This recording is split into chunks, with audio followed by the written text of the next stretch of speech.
Magandang araw po sa inyong lahat. Ngayon ay ituturo ko sa inyo ang isang spell na alam kong makakatulong sa inyo at magugustuhan ninyo. Itong spell na ito ay makakatulong upang ikaw ay mapanaginipan ng isang tao. Gusto mo ba na pagkaisipin kanya hanggang sa kanyang panaginip ay gawin mo lamang ang spell na ito. Ngayon kumuha ka ng kahit anong papel at kumuha ka rin ng panulat.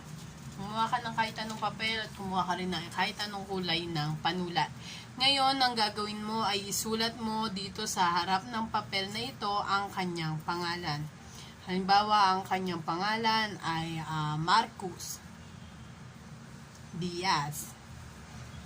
Ngayon ay guguhitan mo ito ng simbolo ng hangin sa itaas at bituin dito sa ating ilalim nito. Ngayon, sa likuran nito ay guguhit ka ng mata. Ito ang magsisilbing mata natin sa ating panaginip upang mapanaginipan natin ang taong ito. Ngayon, ang gagawin mo ay itutupi mo ito. Dito, nasa loob dapat ang mata. Papunta sa atin ng 4 na beses. Dapat po lahat ng tupi ay papunta sa atin. At ngayon, ang gagawin mo ay susunugin mo ito. Susunugin mo ito at kokolektahin mo ang abo nito at ilagay mo sa isang pulang lalagyan. Maaring plastic, maaari rin namang tela. Ngayon, kapag ginawa mo na iyon, mas maganda kasi kung ito ay ilalagay mo o ibabaon malapit sa bahay nila. Ngunit, itatago mo halimbawa dun sa ilalim ng kanilang halaman o di kaya naman ay sa halaman ng kapitbahay nila.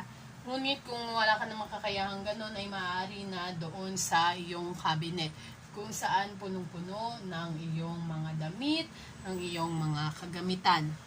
Ngayon, pagkatapos nun ay bitawan mo ito at kalimutan mo ito at bago ka po matulog, ito dapat same day. Kung anong araw mo ito ginawa, yun din gagawin mo sa pagtulog. Ito bago ka matulog ay pipikit ka at pagkakaisipin mo ang taong ito. Maaari naman na titigan mo muna ang kanyang litrato bago ka matulog upang magkaroon ka ng imahe, no? O malinaw na imahe ng itsura ng taong ito o ng pinaggagawa natin ng spell na ito. Ito po ay gagawin sa kabilugan ng buwan. Magandang gawin dito sa kabilugan ng buwan dahil ito ay matindi ang kapangyarihan. Ngunit kung hindi mo naman kaya, ay maaari naman po natin itong gawin kapag Friday, no? O Biyernes. Sana'y nakatulong sa inyo ang video na ito. Huwag niyo kalimutang i-like ang video na ito at mag-subscribe sa Philippine One.